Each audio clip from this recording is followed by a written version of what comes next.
उपमुख्यमंत्री एकनाथ शिंदे यांच्यावरील विडंबन गीत प्रकरणी कुणाल कामरा हक्कभंग समितीसमोर हजर झाला। पुढील सुनावणी 10 मार्चला होणार आहे। ठाकरे गटाच्या नेत्या सुषमा अंधारे सुद्धा हक्कभंग समितीसमोर हजर होत्या। दरम्यान या प्रकरणी सुनावणी ही 10 मार्चला होईल।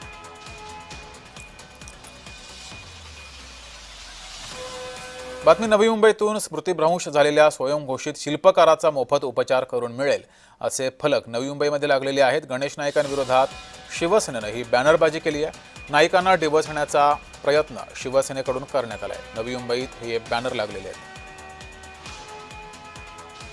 दरम्यान भाजपाचे आमदार संजय केळकर यांनी याबाबत काय म्हटलंय पाहूया।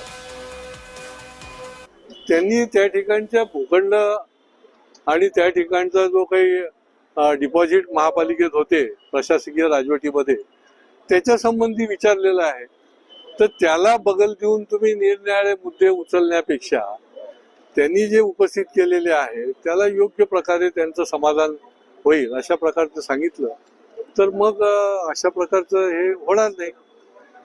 नाहीतर मग ऍक्शनला रिॲक्शन, रिॲक्शनला ऍक्शन हे महायुतीच्या दृष्टीने योग्य नाही।